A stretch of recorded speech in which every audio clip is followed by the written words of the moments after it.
médico del Hospital San Camilo, ¿ya? Anestesiólogo, y también trabajo en la Clínica Dávila en Santiago, ¿ya? Como ustedes, también fui alumno de la Universidad Valparaíso, ya yo estoy en la Casa Central en el año 2009, qué sé yo. Después vine a esta zona como general de zona, al CEFAM Cordillera Andina, que está en los Andes, a lo mejor algunos ya han pasado por ahí. Estuve 5 años ahí en ese CEFAM y después me fui a Santiago a hacer la beca y regresé acá a la zona como especialista y también comparto en la parte privada. Así que, para mí siempre es grato volver a la sala de clases y recordar los tiempos de alumnos, ¿ya? Así que espero transmitir un poco de los conceptos que como médico general deben saber, ¿ya? Este no es una clase de especialistas, ¿ya? Sino que estamos formando médicos generales, entonces siento yo que hay ciertas cosas que uno, a modo general, la anestesia es importante que ustedes la conozcan, ¿ya? Bueno, para ustedes probablemente algo como nuevo, la anestesia no tiene mucha interacción con los pabellones todavía. Si alguien ha entrado a algún pabellón, ¿alguien ha entrado ya a algún pabellón? ¿Sí? Ya. Van a ver un ente que está en la esquina, ¿cierto? Escuchando música, leyendo, haciendo rayitas, ¿ya? Y eso somos nosotros, ¿ya? Eso no significa que estemos ajenos a lo que está pasando en el pabellón, ¿ya? Es una especialidad bien bonita porque de partida nosotros interaccionamos con todos los grupos etarios, ¿ya? En todo el ciclo de la vida tenemos bebés, por ejemplo, yo en el hospital me dedico mucho acá a cirugía infantil, entonces me tocan muchos pacientes prematuros, guaguitas de 1,2 kg, 1,5 kg que quedan en anestesia, y también tenemos pacientes muy longevos hoy en día que volverán a los 100 años, ¿ya? Entonces, y pasando por gestantes, pacientes con algunas discapacidades o algunas condiciones especiales también. Entonces, en cuanto a la medicina, nosotros nos mantenemos como un médico general, interactuando con todos los grupos etarios, nos especializamos solamente en una zona. Y nuestra especialidad se caracteriza principalmente por transmitirle y darle seguridad al paciente, ¿ya? Se asocia mucho, o sea, hace mucha analogía con la aviación, ¿ya? Nosotros en pabellón tenemos pausas de seguridad, tenemos chequeo, revisión de nuestra máquina, que es como nuestra herramienta de trabajo, que es una máquina que después les voy a comentar más o menos en términos generales cómo funciona, ¿ya? Hacemos toda una evaluación preoperatoria del paciente, que es lo que estamos viendo acá, que vamos a ver, ¿ya? Para establecer nuestro plan de trabajo, nuestro plan de vuelo. Si hacemos la analogía con la aviación, ¿ya? Pero siempre aparece cierto, o uno está viendo noticias o cosas que ocurren, ciertos accidentes, porque lamentablemente nuestros accidentes en la anestesia involucran muchas veces riesgo vital, muerte de un paciente o secuelas severas en la persona que se está sometiendo a un acto quirúrgico, ¿ya? Siempre yo les explico a los pacientes que, porque muchos le tienen mucho miedo a la anestesia, más que a la cirugía. ¿Cómo voy a despertar? ¿No voy a dormir? ¿No voy a despertar? ¿Ya? Porque es como algo muy nebuloso que uno como que lo apaga y después despierta, ¿ya? O la gente tiene miedo a que voy a sentir en la operación, por ejemplo. Entonces siempre les comento que es como cuando uno va a cruzar la calle, ¿cierto? Antes de cruzar la calle, o si uno cruza por un semáforo o a mitad de cuadra, por ejemplo, uno siempre mira, ocupa todos los sentidos para mirar que no venga ningún vehículo, que está alerta para cruzar la calle cuando no venga nadie, y ahí cruza. Lo mismo hacemos con la anestesia, nosotros tenemos que cruzar esa calle, tenemos que operarnos, vamos a parar, vamos a mirar, vamos a chequear todo que esté bien y vamos a cruzar. Pero eso no implica que puede venir alguien a 200 km/h y nos atropelle. Lo mismo puede ocurrir en una clínica que no hay nada que esté exento de riesgo. Hay gente que nunca se ha operado, por ejemplo, y es la primera vez que se va a someter a una anestesia y va a recibir fármacos. Y puede tener una reacción alérgica grave, por ejemplo, o alguna complicación de la misma operación. Entonces, claro, lo que nosotros hacemos es minimizar los riesgos, pero siempre el riesgo existe, no es cero. ¿Ya? Entonces nosotros somos una especialidad de apoyo, ¿ya? Como yo les decía, atendemos niños, embarazadas, a veces vamos afuera de pabellón, ¿ya? Porque no solamente nuestro trabajo está en el quirófano, sino que también hoy en día nos piden apoyo para imagenología, por ejemplo, pacientes que necesitan realizarse una resonancia magnética, por ejemplo, que tienen claustrofobia, o niños con condiciones especiales que no van a estar media hora sin moverse dentro de un resonador, ¿ya? Entonces, cada vez la medicina va haciendo más procedimientos a veces afuera de los pabellones y nosotros tenemos un rol importante en ese sentido. ¿Ya? Somos médicos, antiguamente había muchos accidentes porque era una especialidad muy deficiente en el país y en el mundo. ¿Ya? En la medicina, como hay mucha gente como que no le gustaba la anestesia o lo notaba un poco arriesgado, no había técnicas. Hoy en día hay mucha tecnología en el pabellón, con monitores muy avanzados, con muchas herramientas que a nosotros nos permiten hacer este vuelo más seguro. ¿Ya? Y antiguamente, claro, había hospitales en regiones, por ejemplo, en esta misma ciudad, hace muchos años atrás, no había anestesistas, entonces eran técnicos, paramédicos que se capacitaban en técnica anestésica, ¿ya? Y era como cocinar, todos se sabían la misma receta, usaban la misma comida siempre. Y no todos los pacientes son iguales, sino con estudio, con base teórica y formación médica, uno entiende que cada paciente es distinto. Y cada paciente, si bien requiere alguna dosis, otros requieren otra, o la interacción del paciente. Entonces había muchos accidentes, ¿ya?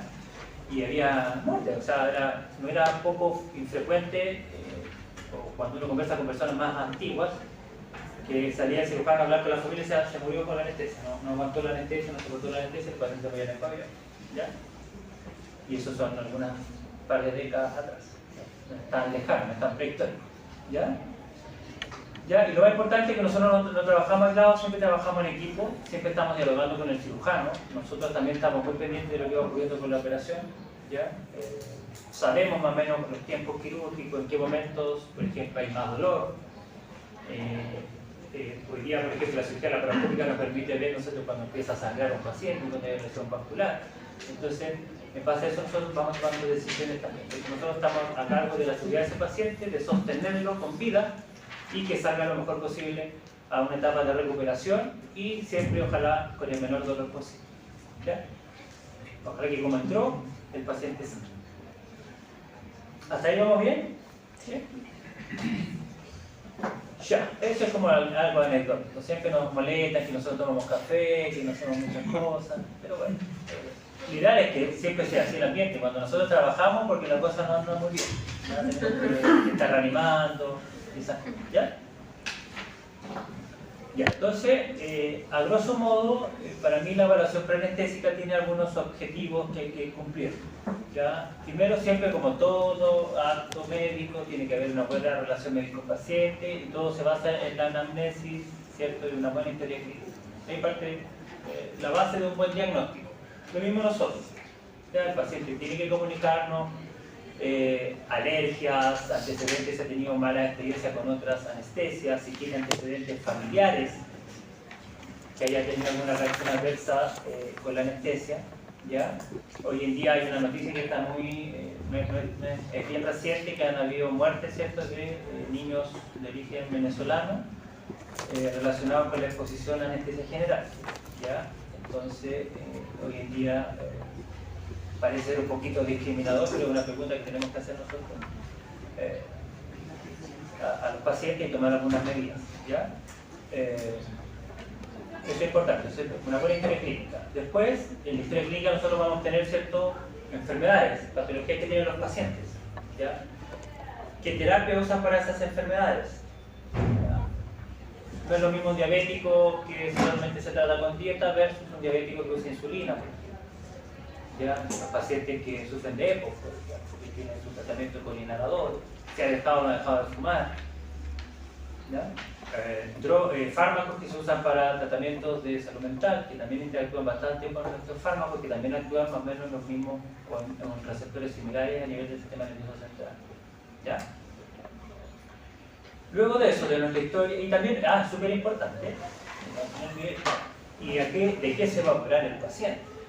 ¿Cierto? Eso es súper importante, porque no es lo mismo operarse de una catarata que operarse de una cirugía de corazón abierto.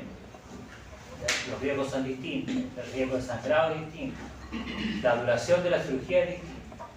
¿Ya? Una neurocirugía, por ejemplo, un tumor de fosa posterior puede durar 12, 14 horas. ¿Ya? Y una cirugía de vesícula puede durar 45 minutos. ¿Ya? Entonces, los tiempos son distintos. ¿Ya?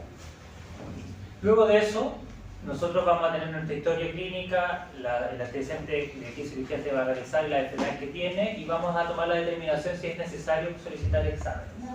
¿Ya? De rutina, habitualmente los exámenes los piden los cirujanos, que son los que programan la cirugía, planifican la cirugía. Entonces, muchas veces vemos que se piden exámenes de más, como también una receta de cocina. Estos exámenes siempre se hacen, y se hace esos exámenes y se presenta para la operación. Entonces, cuando uno ve caso a caso, sabe que hay pacientes que tienen exámenes de más, hay pacientes que no requieren que uno pida exámenes, ¿ya? Porque tenemos una cirugía de muy bajo riesgo, por ejemplo, y un paciente completamente sano, ¿ya? Versus pacientes que se le piden exámenes que no necesitaban, pero se omitieron otros que sí necesitaban. ¿Ya? Entonces esto es importante tenerlo en cuenta. ¿Ya? Y además que hay un tema de recursos. Tomar exámenes por tomar es un gasto innecesario en los sistemas de salud. ¿Ya? Y todo va asociado a un costo. Ese examen no es gratuito. Alguien lo paga. O sea, aunque esté en el hospital, es plata del Estado que va a los recursos fiscales y el hospital. ¿Qué tal? Al lado. Y a mí me No, usted no. ¿Qué tal con el otro? Ah, ya. Y me perdí la cita. Y finalmente, con todo eso antecedentes, uno tiene que tomar el consentimiento de esa persona que se va a someter al acto quirúrgico, ¿ya? Y uno debe informar de los riesgos anestésicos, ¿ya? Usted tiene tanto por ciento de probabilidad de morirse en la operación. ¿Ya? Hay cirugías, por ejemplo, que uno del punto de vista anestésico la tiene que contemplar a menos que se resuelva algo antes. Por ejemplo, el paciente tiene un cardiópata coronario que está sintomático, con ambos, ¿cierto? Y se tiene que operar de la vesícula. Primero tiene que resolver el problema cardíaco, porque con los mismos cambios hemodinámicos de la cirugía puede infartarse en el pabellón y morirse en la... Entonces, prioridades. Primero resolvamos el corazón, después operamos la vesícula. Si tiene una estenosis aórtica severa, también lo mismo. ¿Ya? Hay prioridad. Entonces, ¿qué pasa? Que nosotros nos enfrentamos muchas veces a un cirujano que está obsesionado por operar su sistema. Digestivo, vesícula, pero se omite muchas veces la generalidad de cómo tenemos un paciente. Entonces, eso es importante que nosotros ahí vemos como desde afuera, un poquito más global, y vemos los riesgos asociados. ¿Ya? Y habitualmente somos los malos de la película, los que suspendemos, ¿ya? O posponemos una cirugía, pero nuestro rol siempre es seguridad. Es como si un avión lo quisiéramos volar sin combustible o sin instrumentos. ¿Ya? Ya, aquí un poco de escritura. Entonces, la historia clínica, ¿qué nos vamos a enfrentar? ¿Cierto? Yo ya lo dije y lo vamos a ir un poquito más rápido. La historia de la enfermedad, o sea, ¿de qué se va a operar? ¿Qué medicamentos usa? ¿Ya? Hay ciertos medicamentos que se suspenden para la cirugía y hay otros que no. ¿Ya? Entonces al paciente le dicen ayuno y por ende el cirujano entiende que no tiene que comer nada ni tomar nada. Y no es así. Hay ciertos fármacos que sí nos ayudan. Por ejemplo, un paciente con hipotiroidismo sí debe ingerir su levotiroxina o el fármaco que está usando para el tratamiento con un sorbitol. ¿Ya? Los antihipertensivos, algunos sí. ¿Ya? Cuando un paciente habitualmente suspende su tratamiento antihipertensivo, el día de la cirugía va a llegar con la presión alta, asociado a la ansiedad. Nadie va contento a operar, todos dan por miedo, asustados, aunque se haya operado 30 años. ¿Ya? Entonces vamos a tener un paciente que ya ingresa hipertenso, papi. ¿Ya? Lo que sí no se recomienda, por ejemplo, son los diuréticos. Los diuréticos deberían suspenderse porque, como estamos en ayuna, no estamos ingiriendo líquidos, tenemos trastornos de electrolitos probablemente asociados a los diuréticos y eso también puede predisponer a arritmias cardíacas, por ejemplo, que hay una alteración en el potasio. ¿Ya? Los anticoagulantes sí o sí se suspenden. ¿Ya? O sea, no puedo ir a operar a un paciente de una cirugía vascular y tomando anticoagulantes, porque se nos va a desangrar, o el riesgo de desangrado es altísimo. ¿Ya? La terapia inhalatoria para el asma y el EPOC siempre debe usarse. Nosotros en la anestesia general habitualmente usamos gases inhalatorios o de entrada intubamos a los pacientes, por lo tanto un paciente que no esté con su tratamiento adecuado para asma o EPOC tiene mayor riesgo de hiperreactividad bronquial o hacer broncoespasmo en el intraoperatorio. Entonces, inhaladores siempre se usan. ¿Ya? Dentro de los hábitos, preguntar, ¿cierto?, por el consumo de tabaco, drogas. Cada vez encontramos con distintas drogas que nosotros no conocemos o la forma que las ingieren también. ¿Ya? Entonces, eso es peligroso, paciente. Nosotros no somos sacerdotes, no estamos enjuiciando ni somos la policía, pero sí para nosotros es importante que el paciente me diga sí consumí cocaína ayer. ¿Ya? Porque los trastornos hemodinámicos que pueden ocurrir en la cirugía son significativos y podemos tener complicaciones graves. ¿Ya? El tabaco, en general, a nosotros nos ayuda que un paciente fume porque es un factor de riesgo para los que no fuman de vomitar en el postoperatorio. Entonces el tabaco ha demostrado, el fumar, que es un factor protector. O sea, los pacientes que fuman vomitan menos. ¿Ya? O sea, si fuman. En segundo lugar, si el paciente suspende, o sea, dice ya, viene a verme a mí a la consulta, por ejemplo, anestésica, y me dice ya, yo me voy la próxima semana y fumo 10 cigarros diarios. Mi recomendación es que no deje de fumar. No me sirve que deje de fumar para la operación, sabiendo yo que como médico siempre el tabaquismo es pésimo, ¿ya? Pero cuando uno cesa el tabaco, en un periodo de 4 semanas más o menos, en ese rango de tiempo hay una hiperreactividad que el paciente se pone más secretorio. Va a tener más tos, más productiva. Entonces, si yo voy a intubar y voy a ocupar una vía respiratoria para producir mi gases, ese paciente va a estar más activo. Pero no se supone que como que sí suspender el tabaco por el riesgo de como de trombosis. O sea, que dentro de la enfermedad cardiovascular el tabaquismo siempre va a tener un factor de riesgo, la lipidemia, ¿ya? Pero la enfermedad tromboembólica, por ejemplo, uno toma medidas preventivas como heparinas de bajo presión molecular, medidas embólicas, compresores neumáticos, ¿ya? Yo estoy hablando desde mi área, ¿ya? Entonces el paciente me dice, yo fumo y mañana o pasado me opero, no me va a hacer ningún cambio beneficioso. O sea, si va a dejar de fumar, se va a operar en 2 meses más, sí, hágalo. Eso va a ser muy bueno para mí. ¿Ya? Pero si se opera la próxima semana, no tengo ningún impacto y al contrario, va a empeorar la parte del sistema respiratorio producto de que se sentado. ¿Ya? Y ojo que no estoy diciendo que fumar es bueno. ¿Ya? Y además me disminuye la náusea y los vómitos. Entonces, ¿ya? Para lo único que sirve para la En cuanto a alergias y reacciones adversas, antibióticos. ¿Cuál es el antibiótico que más, notifica a los pacientes que son alérgicos? Claro, derivado de la penicilina, ¿cierto? Y nosotros usamos mucho un fármaco de antibiótico para la profilaxis de la infección perioperatoria. ¿Sabes cuál es? Cefalosporina. La cefazolina, ¿cierto? ¿Y la cefazolina qué familia es? Cefalosporina primera. Claro, y pariente de la penicilina, ¿cierto? De las penicilinas. Entonces, los pacientes, claro, siempre hay un cierto riesgo o preocupación en el equipo que puede haber alguna interacción cruzada de estas familias de penicilinas con la cefazolina, ¿ya? Ahora, la reacción cruzada es muy baja. ¿Ya? Así que, pero de todas maneras tenemos otra alternativa. O sea, el paciente que notifica que es alérgico a una penicilina, ¿ya? Habitualmente usamos clindamicina como otra alternativa para la profilaxis de la infección perioperatoria. ¿Ya? Soya y huevo. ¿Ya? La soya y el huevo se asocian a que nosotros usamos un fármaco que se llama Propofol. No sé si lo han escuchado. Usaba Michael Jackson para la medicina. ¿Ya? Entonces, Propofol, la fabricación de este fármaco que va en una emulsión lipídica es muy aceitoso. Inicialmente se hacía con hidratos de yema de huevo. ¿Ya? Por eso había una reacción cruzada con el huevo, pero actualmente se usa aceite de soya.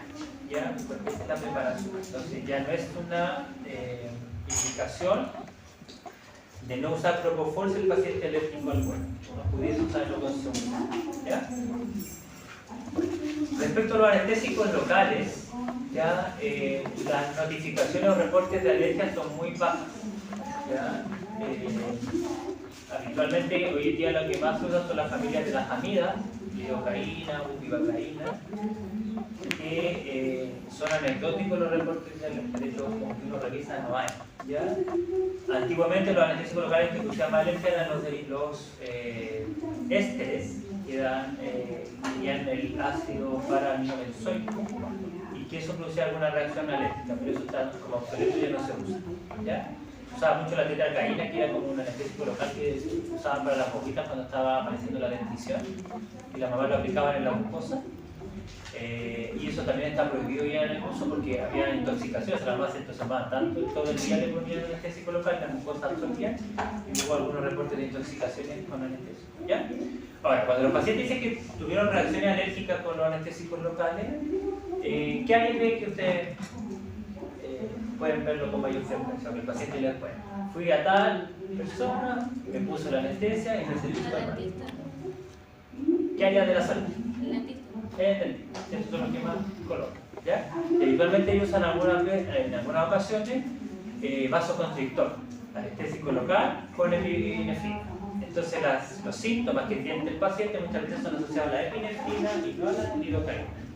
¿Ya? Para la taquicardia, hipertensión, sintieron como un dolor al pecho, porque claro, la epinefrina es un vasoconstrictor muy potente y por ahí van las reacciones adversas, no es una alergia. ¿Ya? Molusco, marisco, más asociado un poco a la alergia al yodo, eso cada vez está más como en cuestionamiento. ¿Ya? Pero si los pacientes lo refieren, uno trataría de evitar, por ejemplo, aseptización de la piel con povidona ayudada. ¿Ya? Pero es muy raro y cada vez como que es más controversial que exista una reacción cruzada con eso. ¿Ya? Y el látex, si es frecuente, ¿ya? ¿Dónde creen que podemos encontrar látex?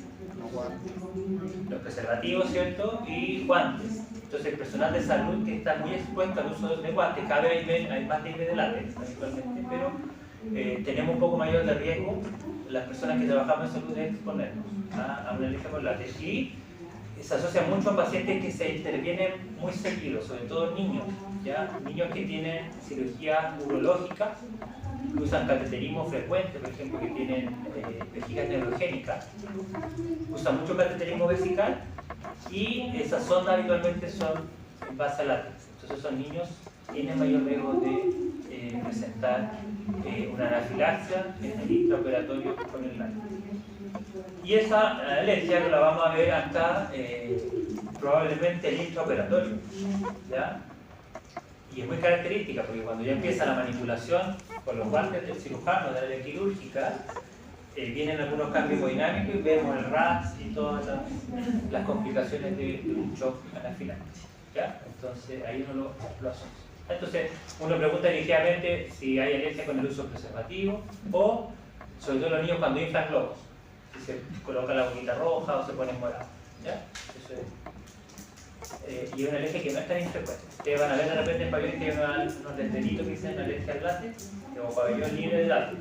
¿Ya? Entonces existe toda una norma de cómo preparar un pabellón para el paciente que refiere que sea alérgico al látex. Es decir, debe ser el primer paciente que se opere en la mañana.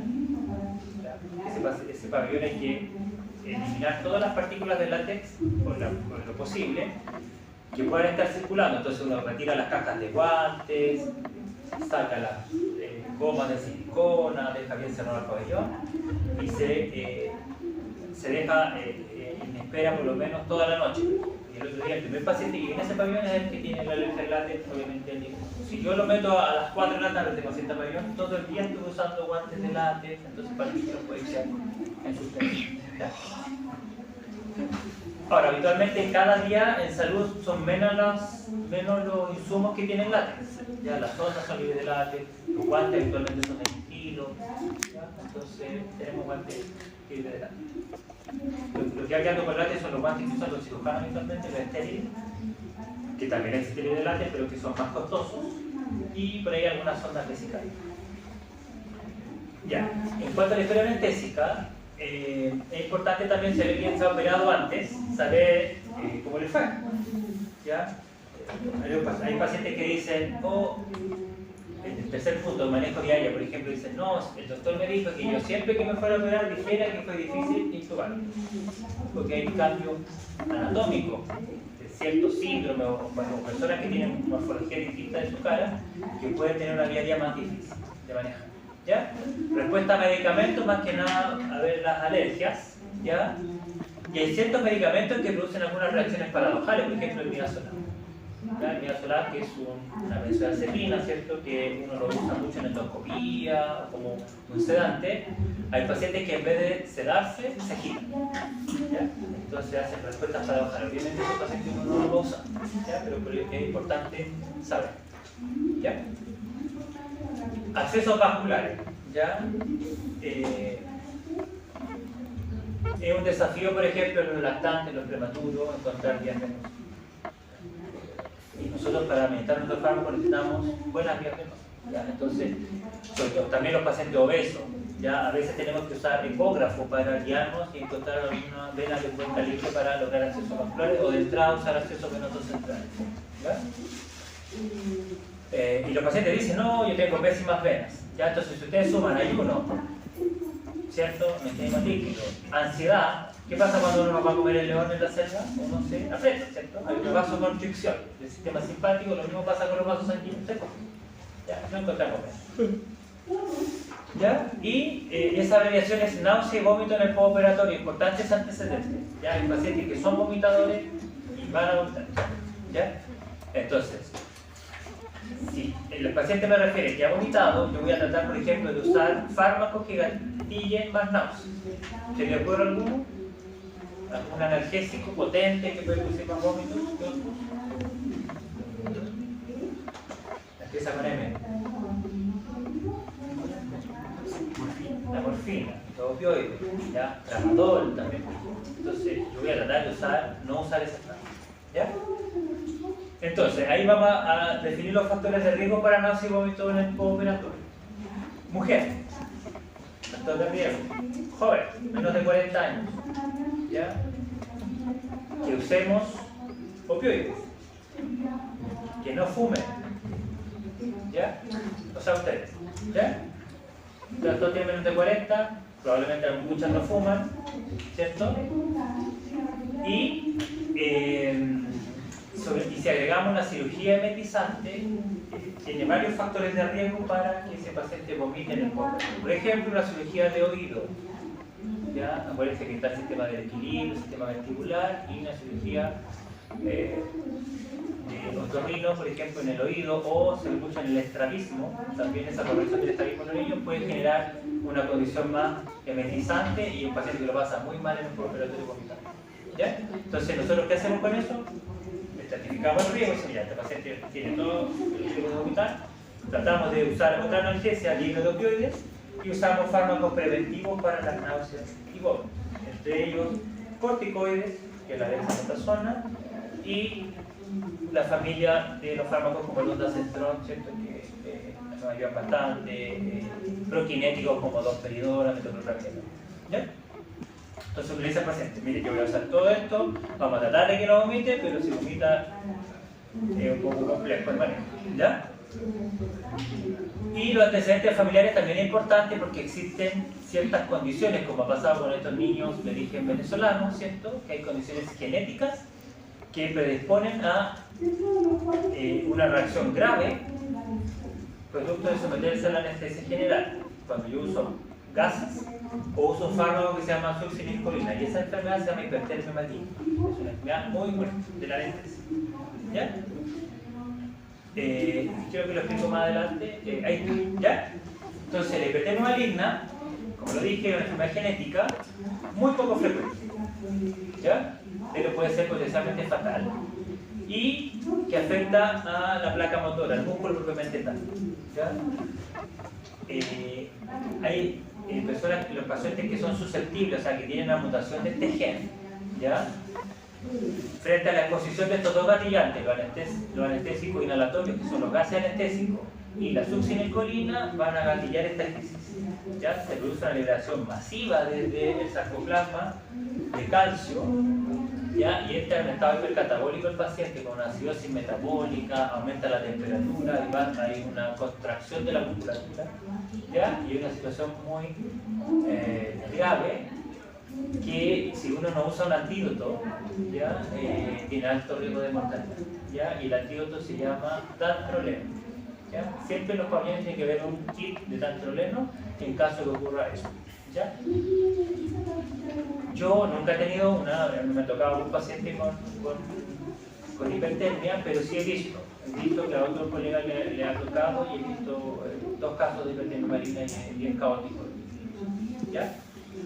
¿Cómo se descubrió esto? En familias como nórdicas, en los pueblitos en Europa, a alguien le llamó la atención que habían familias, tienen que ver como consanguíneas, se casaban entre primos y todo eso, que no sé, de 20 personas que vivían en ese pueblo, 10 habían muerto cuando se anestesiaban. Y a todos le llamó, y bueno, alguien dijo, ya, pero ¿por qué se morían? ¿Ya? Entonces, alguien le asoció que todos murieron de fiebre. ¿Ya? Y ahí viene el concepto de hipertermia. La fiebre es uno de los criterios, pero está.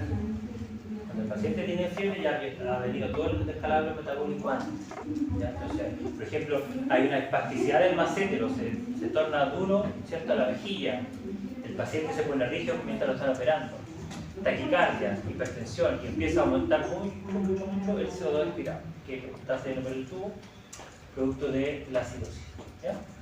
Entonces, a grosso modo, como médicos generales, que lo conozcan, una genética, que hay gente portadora, muy raro de ver, que se gatilla con 2 cosas, anestésico inhalatorio y la succinilcolina, y que existe un antídoto que se llama dantroleno. Con eso, feliz. Hay un poco de, para que después lo revisen los monitores, como la fisiopatología del humano, ¿ya? Hay un receptor que se llama la renodina, que ahí tiene la mutación, ¿ya? Entonces cuando este es el dantroleno, es amarillito, es como un jugo, ¿ya? Un frasco amarillo tiene un jugo como en polvo así, ¿ya? Y se prepara con agua destilada. Cuesta mucho absorberlo, entonces dentro de las normas que existen de cómo preparar el dantroleno tiene que haber por lo menos unas dos personas dedicadas solamente, o 2 están manejando al paciente y 2 solamente preparando dantroleno, porque cuesta mucho. Hay que usar agujas gruesas porque es muy espeso el fármaco, ¿ya? Y ahí está los gatillantes, ese es un frasco de sevoflurano, que es uno de los gases, y la succinilcolina. ¿Ya? Ya. Entonces vimos los antecedentes generales y vamos a enfocarnos un poquito ahora en los sistemas que deberíamos buscar en cada paciente que se va a operar si es que tiene algún problema de salud en alguno de distintos sistemas que queremos ver.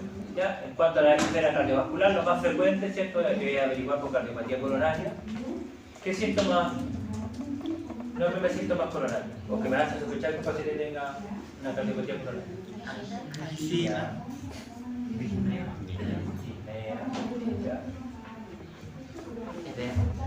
Claro, o sea, ¿cierto?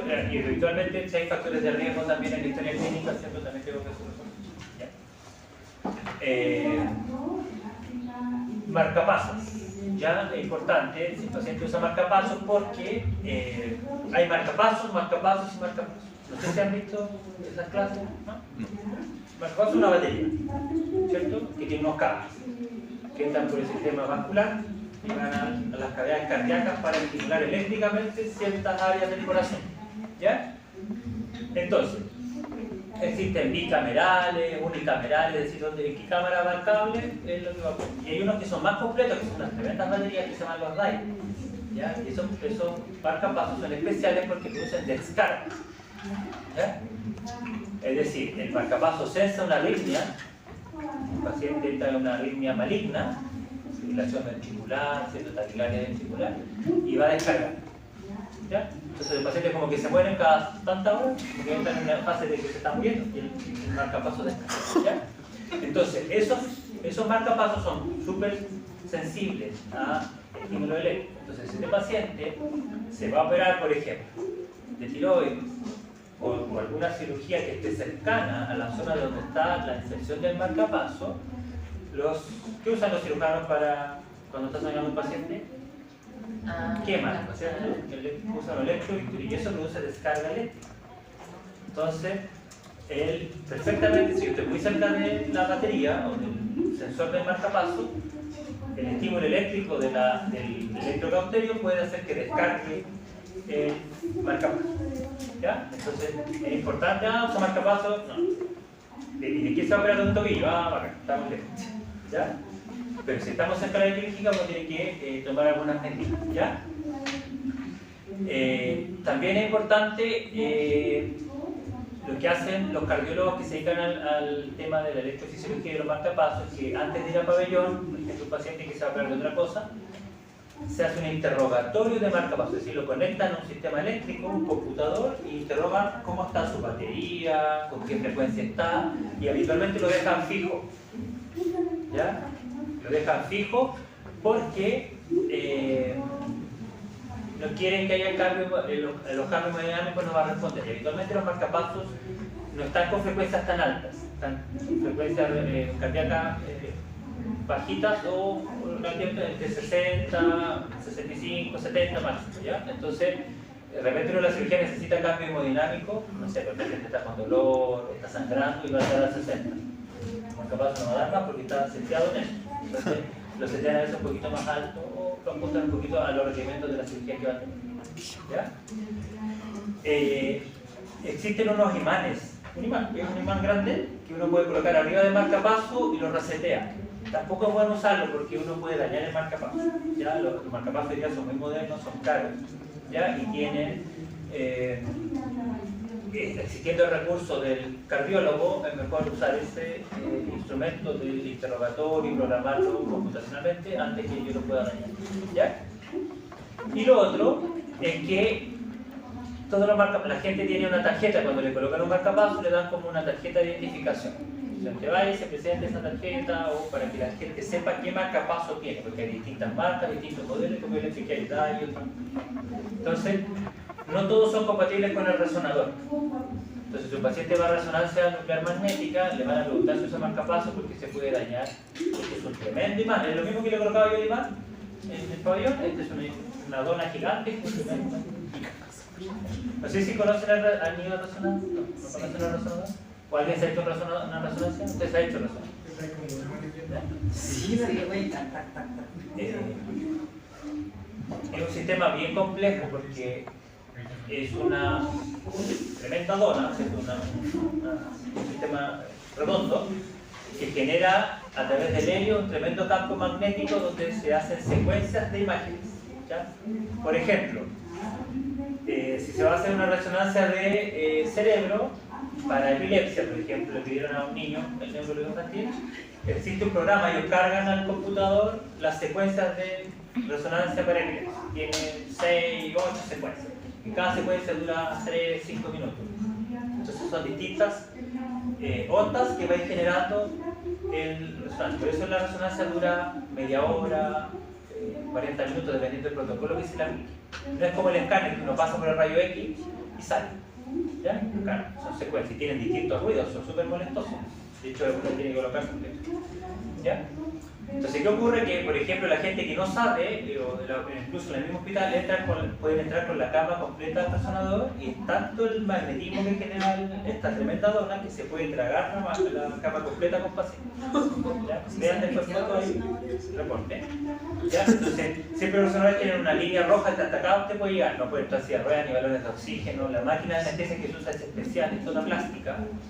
¿Ya? Uno de repente va a intubar, por ejemplo, y te tira el laringo, es una pala metálica, entonces te tira la mano hacia atrás el trazado, o sea, si tú lo tienes suelto sale como un proyectil. ¿Ya? Ha pasado, no sé, que la gente entra con una cuchara porque estaba tomando té. Suenan igual que balazos, se pegan en Entonces, mientras más grande es el artefacto que se atrapó, más cuesta sacar. Entonces, si se traga un catre con un paciente, esto es terrible. No recomendable. Y eso implica que hay que bajar el campo magnético porque es una emergencia. ¿Ya? Entonces se apaga una palanca y dice, no, que el botón no apriete solamente en caso de emergencia. Ese botón abre una válvula y bota todo el helio al ambiente, lo libera al ambiente. Y una recarga de helio cuesta como 50 millones de pesos. ¿Ya? Entonces el equipo queda desprogramado, un mes parado.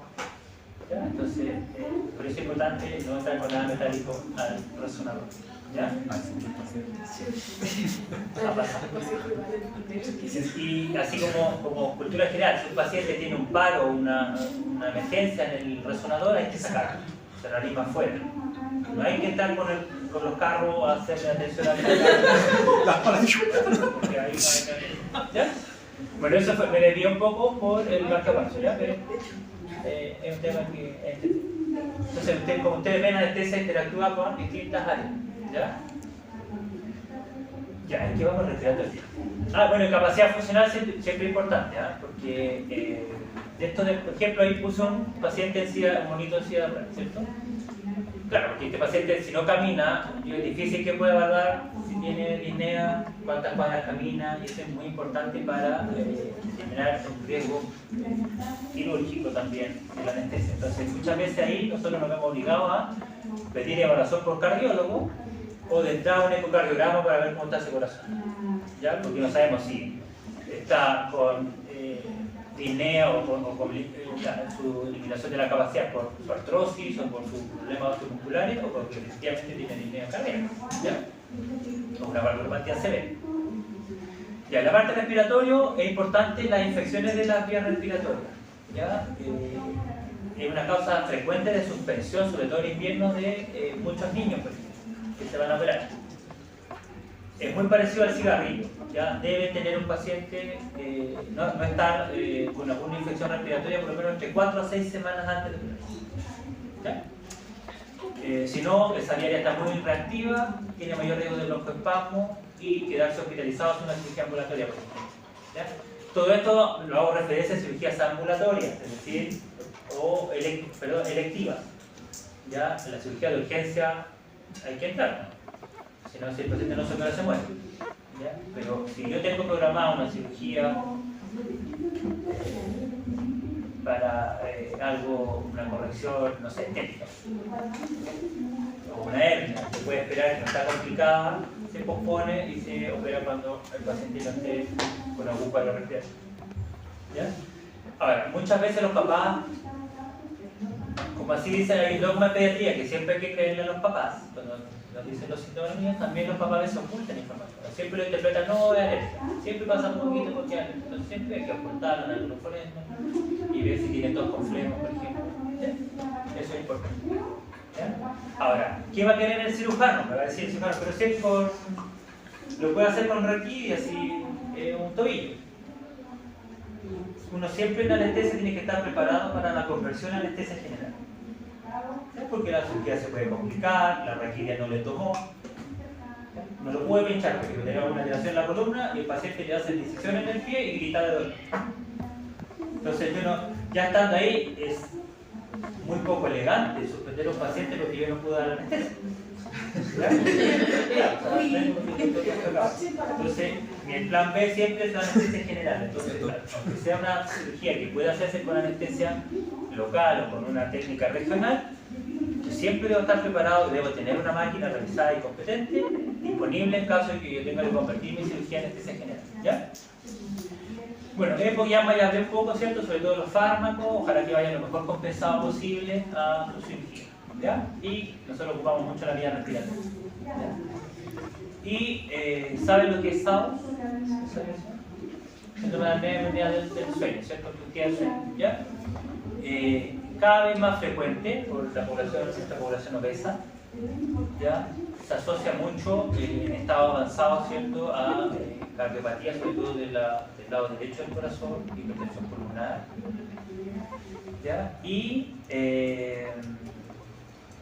como nosotros usamos fármacos depresores del sistema nervioso central y analgésicos, ¿cierto?, potentes, el paciente puede tener apnea en el postoperatorio, ¿ya? Entonces, estos pacientes, idealmente que vengan bien estudiados si existe el factor de riesgo o el diagnóstico, si usan CPAP o algún sistema de oxigenación durante la noche que lo traigan, y de no ser posible, la cirugía lo amerita, hay que operarlo, no tenemos tiempo para estudiarlo, estos pooperatorios no pueden ser ambulatorios y tienen que ser pacientes hospitalizados y ojalá una unidad con monitorización, ¿ya?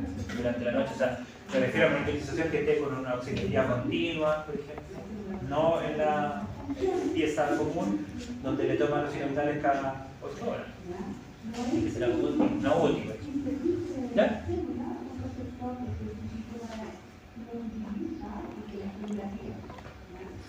Ya, desde el punto de vista endocrinológico, ¿hasta qué hora tenemos que hacer?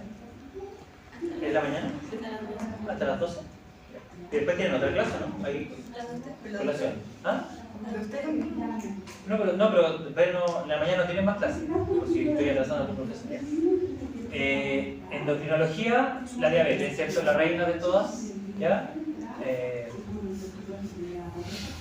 Bueno, yo siempre cuento un poco anécdotas de qué me pasa. Por ejemplo, la semana pasada me tocó ver acá en el hospital a un niño de 7 años con autismo severo. Y lo traían los papás porque lo derivó la odontóloga infantil, tiene que hacer un tratamiento con una extracción de algunos dientes, porque estos niños habitualmente no se cepillan bien, no colaboran mucho con la atención, entonces el niño no habla nada. Pero además de esa complejidad para la anestesia, que es un desafío para nosotros tratar de comunicarnos con él y que no sea algo traumático, ir a anestesiarse. El papá me contaba que hace 3 meses atrás estuvo con un cuadro de vómitos varios días. Vómitos, el niño decaído, no quería comer, ellos lo conocen porque su hijo, obviamente, lo encontraron raro, lo llevaron a un SAP. En SAP, obviamente, el colega lo vio, con este tremendo volumen de pacientes que uno ve, ¿cierto? En un SAP, que es una atención muy rápida. Diagnosticó una gastroenteritis, obviamente, y le dio algunos medicamentos para la casa. Y el niño estaba empeoró. Pero el día sábado, por ejemplo, que era el día que lo trajeron al hospital, el niño ya no se levantaba, respiraba muy rápido y muy decaído. El papá lo trajo al hospital y afortunadamente claro, le tomaron el examen pensando que a lo mejor tenía una apendicitis o algo así. El niño tenía un debut de una diabetes tipo 1, tenía 1000 de glicemia. Entonces, claro, su problema de comunicación, ¿cierto? Y el diagnóstico que es poco probable, ¿cierto? Uno habitualmente se guía por lo más frecuente, que es gastroenteritis, que es lo más habitual que ocurre en los niños, o una apendicitis en el peor de los escenarios. Pero claro, es raro que uno de entrada sospechar de una situación así. Claro, el niño estaba tan grave que lo vieron así. Entonces, adicional a eso, el niño tiene una fimosis.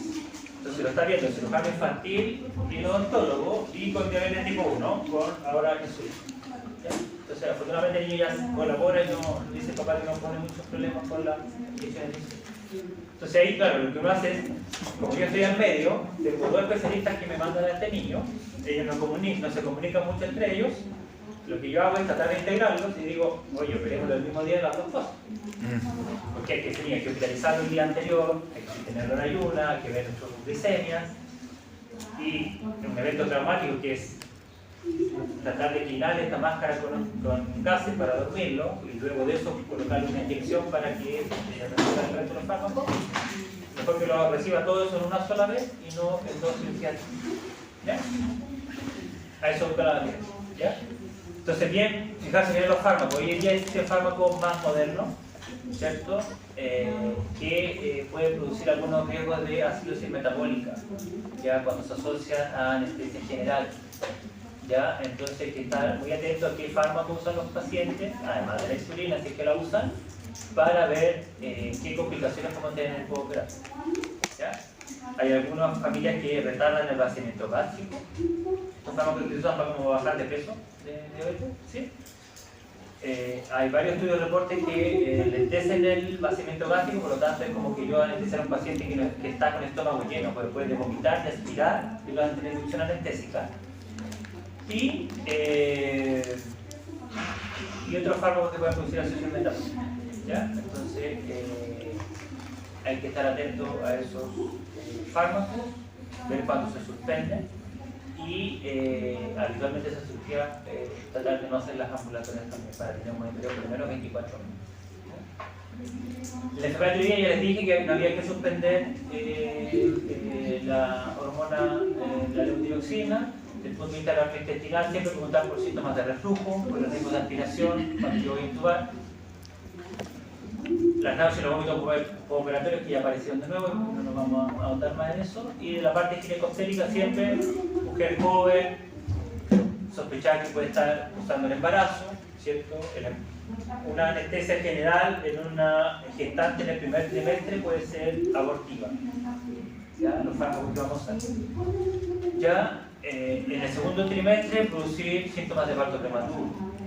¿Ya? Entonces también es importante estar bien seguro de que tenemos la fecha confiable de última regla, si no es así, tomar exámenes, una beta CTG.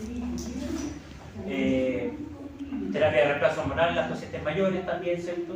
Para ver si hay riesgo de enfermedad neumocólica en el postoperatorio. ¿Ya? Y en cuanto a la paridad, también es importante porque, por ejemplo, y aquí yo me voy a ir a la esfera de unas cesáreas. ¿Ya? Mientras más cesáreas tiene una mujer, mayor riesgo tiene de que su implantación de la placenta en el próximo embarazo sea defectuosa. ¿Ya? Entonces, si hay algo que nosotros le tememos es un acretismo placental, es decir, esa placenta se insertó mal y puede atravesar otras paredes del útero, incluso fijarse a la vejiga, al intestino.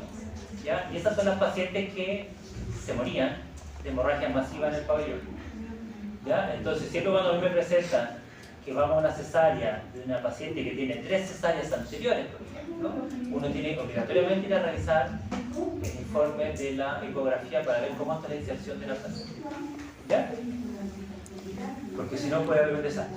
¿Ya? Desde el punto de vista patológico, si hay algún trastorno de la coagulación, ¿ya? Hemofilia, por ejemplo, ¿ya?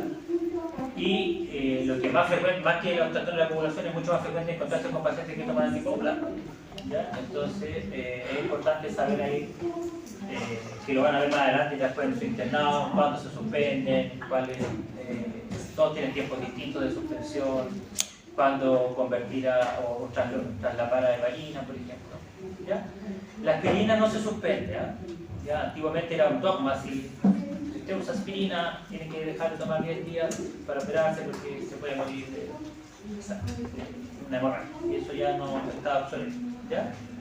Es más riesgoso el sangrado, o sea, menos riesgoso un sangrado por aspirina que someter a un riesgo de alguna enfermedad cardiovascular que tenga un paciente que está usando, tiene stent, por ejemplo, yo lo dejo sin antiagregante, puede taparse ese stent, por ejemplo, tener un infarto cerebrovascular nuevo, un stent, por ejemplo, cardiaco, o coronario también de la orina.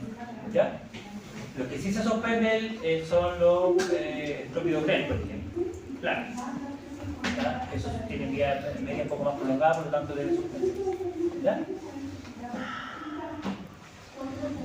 Ya, terminamos la historia y nos vamos al examen físico. ¿Ya? Después que conté todo eso al paciente, obviamente va más dirigido. Es importante fijarse en los signos vitales. ¿Cómo está la presión arterial? ¿Ya? Por ejemplo, una cirugía electiva con presión arterial sobre 180, 110, según las recomendaciones de la Sociedad de Anestesia, debería uno posponerla. ¿Ya? ¿Qué puede pasar con un paciente muy hipertenso en pabellón? Habitualmente los pacientes hipertensos tienen hemodinámicas muy inestables. Van desde una hipotensión sostenida a crisis hipertensiva. ¿Ya? Y lo peor aún que cuando, dependiendo del tipo de cirugía que se va a hacer, si el paciente está muy hipertenso tiene mayor riesgo de sangrado.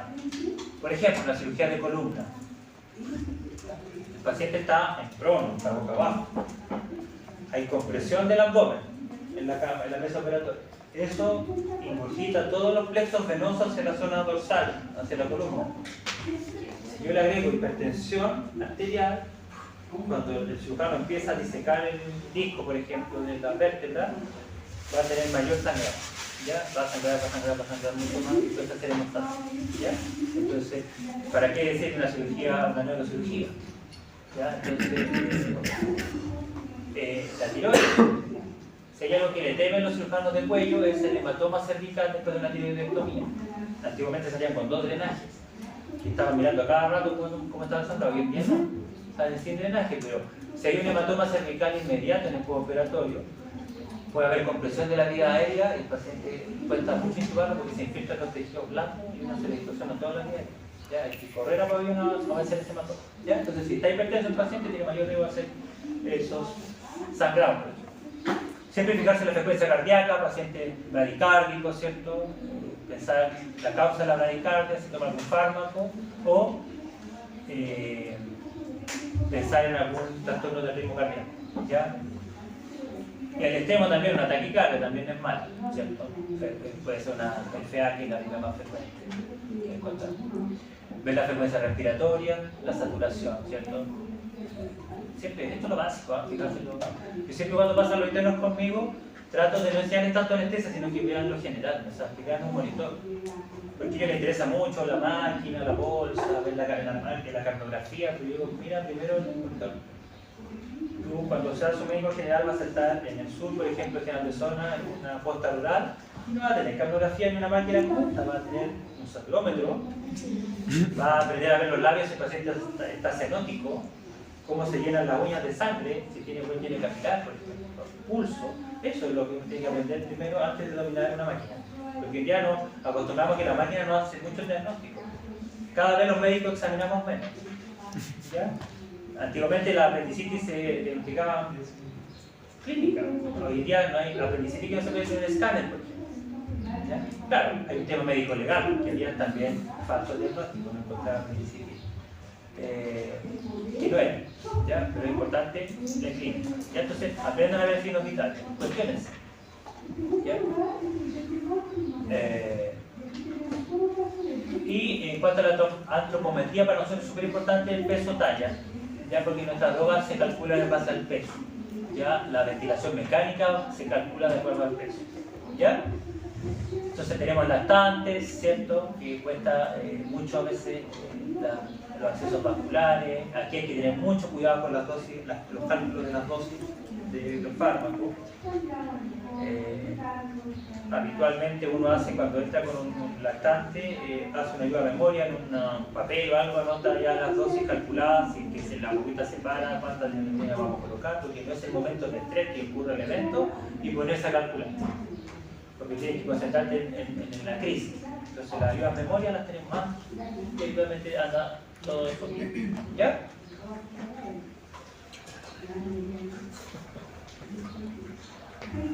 En cuanto al examen físico, nosotros nos fijamos mucho en la vía aérea, ¿cierto? Porque vamos a intubar, vamos a usar algún dispositivo para el manejo de eso. Hay algunos predictores de vía aérea difícil. ¿Ya? Una de las cosas que medimos nosotros es la distancia tilomentoniana, es decir, desde la perita hasta el cartílago tiroides. ¿Ya? Uno nunca anda con una regla, ¿cierto? Entonces, habitualmente dice 4 dedos. Entonces, uno es capaz de meter 4 dedos en ese espacio, tenemos una distancia relativamente adecuada, muy normal. Todas esas distancias cortas es porque hay una cierta rigidez. Puede haber, por ejemplo, los pacientes con artritis reumatoide pueden tener rigidez de las vértebras cervicales y nos limita mucho la hiperextensión que tenemos que hacer en el momento de hacer la laringoscopia. ¿Ya? Entonces, ojalá mayor de 6 centímetros, estupendo. La apertura bucal, ¿ya? También puede ser, uno lo hace contra veces de dedo también, por ejemplo, pero es difícil meter los dedos en la boca de la persona, o hágalo con guantes, ¿ya? Pero que uno vea que abre bien la boca, afortunadamente, adecuadamente, ¿ya? Lo ideal es que tuviera una apertura mayor de 4 centímetros, ¿ya? Hay gente que no abre la boca, literalmente. O tiene un trismo, por ejemplo, una fractura de mandíbula por un accidente, por un trauma facial. Por dolor al paciente no abre, o por un absceso periamigdalino, por ejemplo, no va bien. ¿Ya? Entonces uno que entra en la duda y dice, a ver si no duermo. Le coloco el opioide, el fentanilo, por ejemplo, ya le quito el dolor, me va a abrir la boca bien. Entonces, claro, es como esto que va en la nave. Me lanzo a la anestesia, pero si no la abre, ¿cómo lo estudio después? ¿Cómo vuelve? Entonces uno tiene que estar seguro y sus planes que va a hacer. ¿Ya? El malampatín, una clasificación muy recomendada, ¿ya? Que es lo que nosotros logramos ver, ¿ya? Desde el malampatín 1 hasta el malampatín 4. ¿Ya?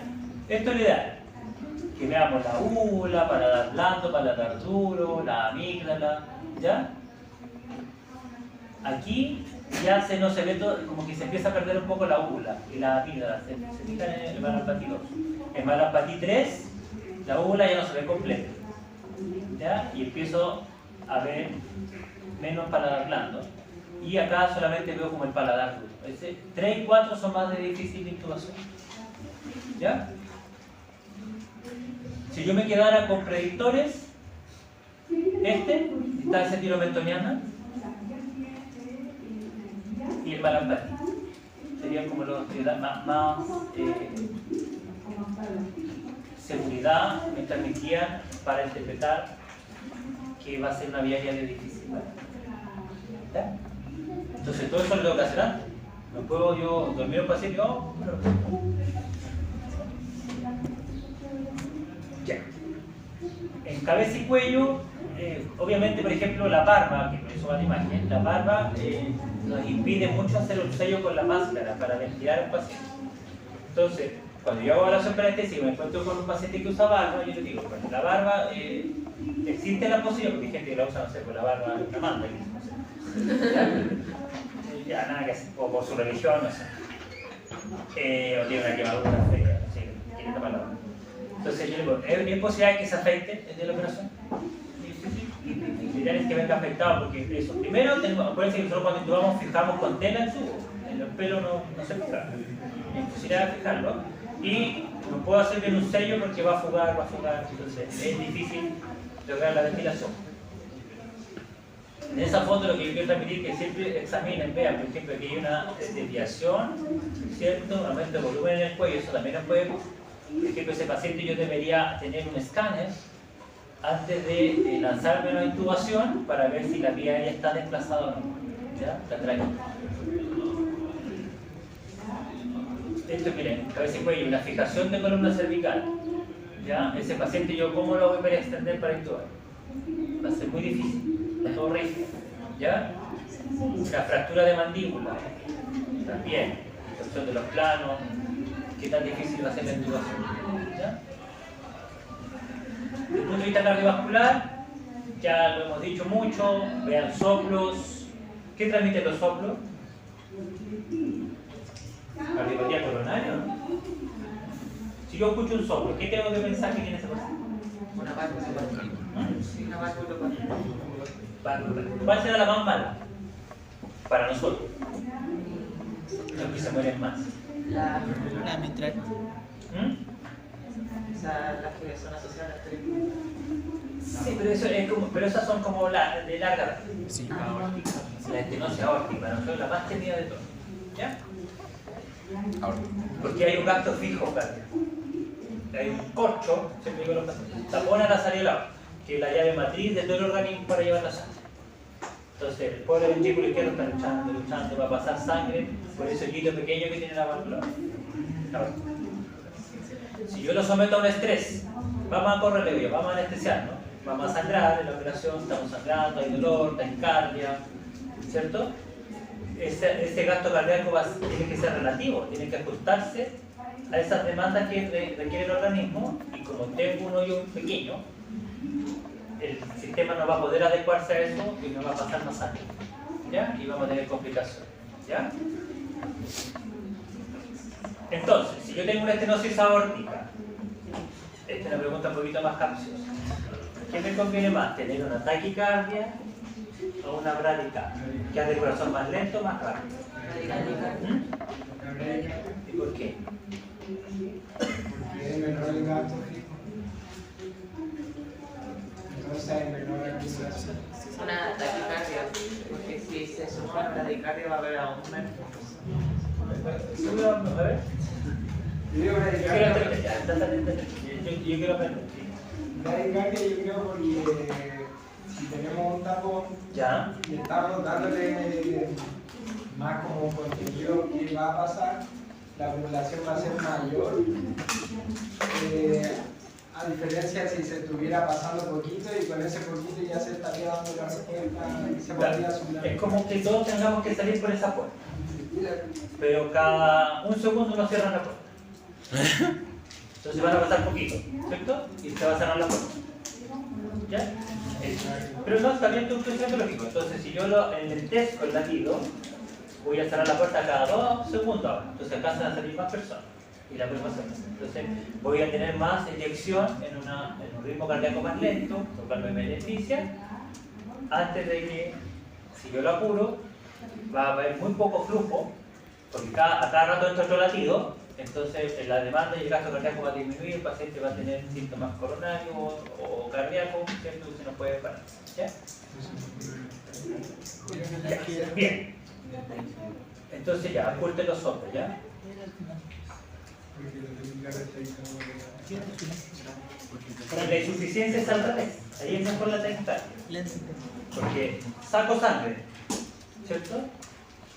Pasa por la válvula, pero como está disfuncional, se va a devolver, ¿cierto? Esa es la insuficiencia. Pero si yo le meto otro latido rápido de atrás, no alcanza a devolverse y le empujo otra vez. ¿Me entiendes? Claro, si le doy tiempo para que se devuelva, todo lo que boté va atrás otra vez. No avanzo. ¿Ya? Entonces, la insuficiencia anda mejor con frecuencias normales a altas y las estenosis andan mejor con frecuencias normales a bajas. ¿Ya? Ya. La estenosis. Difícil que salga un paciente en paro con estenosis. Mejor que superar. Desde el punto de vista respiratorio, la señora está contenta pero tiene una naricera, ¿no? Entonces, ¿por qué usa naricera? La tiene la dos. ¿Los pacientes han visto cuando se ve la naricera? Porque la hace así. Se ve la naricera acá. Importante, porque requiere oxígeno. ¿Ya? Obviamente la parte respiratoria, la tos, si hay disnea, si esa disnea es cardíaca o respiratoria, si hay ruido agregado, ¿ya? No es bueno operar a un paciente con neumonía, ¿cierto? Si hay fiebre, ¿ya? Esta es una pregunta, siempre hacen los cirujanos, causa de fiebre en el postoperatorio inmediato. Infección. ¿Ah? Infección. Al otro día el paciente está con fiebre. Tampoco la Atelectasia. ¿Ah? La atelectasia, se pregunta. De toda la vida se la van a preguntar. La infección perioperatoria empieza al segundo, tercer día, ¿ya? Importante, deformidad de la pared, un tórax volante, por ejemplo, unas fracturas costales, eso va a limitar mucho el postoperatorio, ya, o la ventilación que podamos tener nosotros también, ¿ya? En cuanto al abdomen, ver si hay vómitos, ¿cierto? O sea, si vamos a empezar un paciente que está vomitando, ese paciente hay que manejarlo como vía consecuencia rápida, porque ese paciente va a aspirar y yo lo duermo. ¿Ya?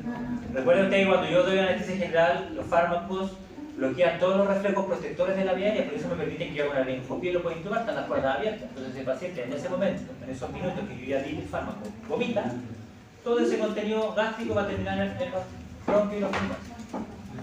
Neumonía aspirativa seguro. ¿Ya? Hernias. ¿Ya? Cicatrices y cirugías previas. Es importante. Nos falta el cirujano que dice, no, yo quiero operar los laparoscópicos. Ese paciente tiene una vez, entonces tú te ves que tiene una cicatriz así asquerosa, se operó cuando joven, por ejemplo.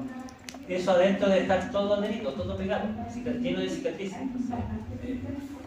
Entonces uno dice, ¿cómo va a operar eso un laparoscópico? O sea, lo dental, dice, ya, lo voy a tener que dormir, colocarle una peridural, porque esta cuestión la van a tener que abrir, le va a doler en el postoperatorio. La citis también hay que considerarla como estómago lleno, la presión, todos los síntomas o todas las enfermedades o condiciones que aumenten la presión intraabdominal son potencialmente riesgosas para tener una aspiración. La embarazada también, con la misma condición. ¿Ya? Siempre nos enfrentamos a pacientes con alguna condición neurológica o condiciones especiales, ¿cierto? Entonces cuesta un poco más que hay que tratar de ser empático, tratar de conectarse con ellos. Ya los pacientes adultos mayores están desorientados, hay pacientes que tienen secuelas de accidentes cerebrovasculares, no vamos a tener mucha información cuando los entrevistamos, que tratar de basarse en lo que informe un familiar o en la ficha clínica. ¿Ya? Cuando hay ciertos retrasos, tratar de, o alguna discapacidad, tratar de que siempre lo acompañe un adulto responsable, la mamá, el papá, ya los pacientes se sienten mucho más tranquilos, menos ansiosos. Ya tratar de que esto sea un juego, no algo traumático. ¿Ya? Yo trato de, cuando me toca hacer pediatría, los niños que colaboran un poquito más, trato de hacer un juego. ¿ya? Siempre la mamá adentro, desarmo la máquina, le cuento los juguetes, le cuento, mira, estos juguetes me llegaron. Entonces, tienen bueno, se abre la máscara, se la dejo ahí, toca la tabla, si quieren más, y saco una jeringa grande, porque es como que una jeringa, pero no es inyección, pero es aire, le echo aire, y juega un poco, ¿y dónde se colocará? Y ellos empiezan a jugar, a ver, tu mamá, y la mamá y mira, y esto con qué se conectará, y vamos armando la máquina, hacemos todo un juego, y el niño, afortunadamente, habitualmente se van sintiendo más, lo ven como algo más entretenido. Después yo le digo que vamos a respirar una fruta, que elija su fruta favorita, y en su mente tiene que imaginar que esa fruta es la que va a oler, y empezamos a contar, y ahí se van. Y hay que tener paciencia. Ya, los exámenes de laboratorio, a grosso modo, ya les dije, ¿cierto?, que no muchas veces están indicados, depende de caso a caso. Entonces los exámenes de rutina no siempre son los que corresponden, ¿ya? Pacientes jóvenes no necesitan exámenes, un paciente, ¿ya? Por ejemplo, yo pongo la foto de ejemplo, siendo tocada de paciente y no le pediría ningún examen. O sea, aquí más estrés que correr los 100 metros planos versus una operación de la vesícula. No necesita. ¿Ya? Pero alguien se lo puede pedir igual. ¿Ya?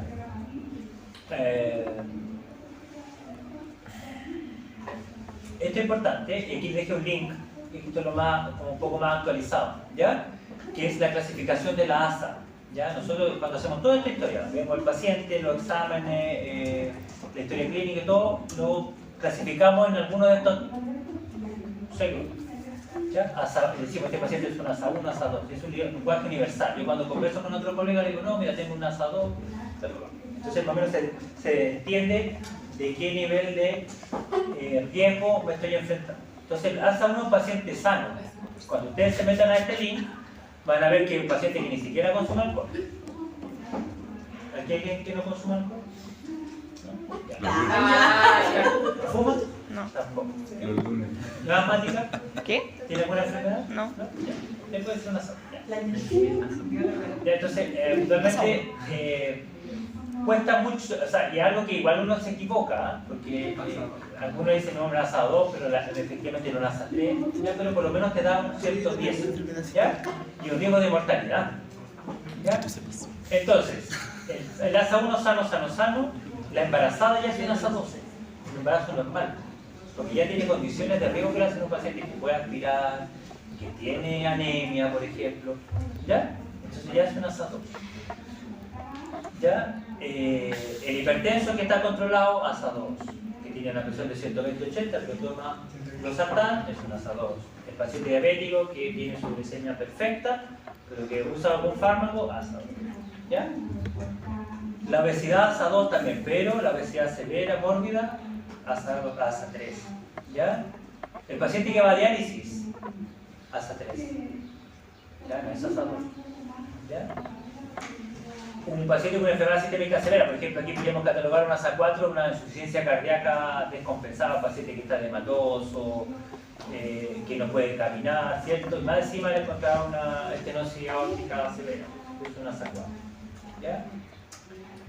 Un paciente moribundo, un shock séptico, no sé, porque tenga ruptura de la aorta abdominal. ¿Ya? Con una hemorragia, ese paciente hay que estar corriendo pabellón, y si no se opera, se va a morir dentro de las 24 horas. O antes, se va a morir antes de las 24 horas. ¿Ya? Una hemorragia intracerebral por un aneurisma roto, también. ¿Ya? Y los ASA 6 son los pacientes con muerte cerebral que van a hacer donarse todo. Es un ASA 6. ¿Ya? Y uno le coloca la letra S un estado de emergencia. Por ejemplo, a Usain Bolt lo chocan, por ejemplo. ¿Ya? Tiene una fractura de tobillo. Él es un ASA 1E. ¿Ya? Ya, la norma de ayuno también es preguntable. ¿Ya? Y le va a servir mucho para el internado también. Entonces, esos son los tiempos que yo debo ayunar para ir a una anestesia segura electiva. Acuérdense que el ayuno no corre cuando estamos en una emergencia. ¿Ya? Entonces, 2 horas para líquidos claros. Eso significa que es agua, son jugos sin pulpa. ¿Ya? Té, café, excepto bebidas alcohólicas. Las bebidas alcohólicas ya pasan a ser por el metabolismo que tiene y la impresión, por lo menos 4 horas de ahí. ¿Ya? Ya, 2 horitas. Eso es súper, depende mucho del paciente cuando no le da las normas de ayuno. Usted se va a operar, tiene que tener ayuno tantas horas, mucha gente no lo entiende, no sabe lo que digo. Claro, si uno le explica con pera y manzana van a tomar cualquier cosa. Entonces mejor no coman. A las 4 horas le pedimos ayuno para los pacientes pediátricos que usan lactancia materna. Exclusivo, un lactante que toma leche, pecho, 4 horas. 6 horas se toma fórmula, se demora más en digerir. ¿Ya? Entonces es importante. ¿Toma leche? Sí, pero ¿qué leche toma? Nada. 6 horas. No, solo pecho, 4 horas. ¿Ya? 6 horas para alimentos sólidos livianos y 8 horas para alimentos sólidos ricos en grasa. ¿Ya? O sea, por ejemplo, viste a los pobres. ¿Ya? Esos son 8 horas. Papas fritas. ¿Ya? Ya, ahí terminé la primera parte. ¿Quieren terminar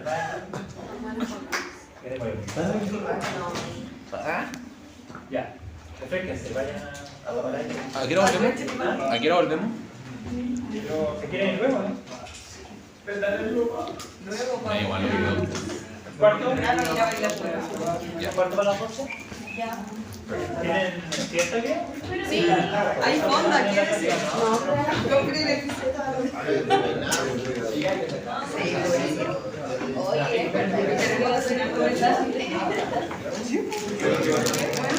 Es que yo siempre digo primero que fue terremoto de Te locura.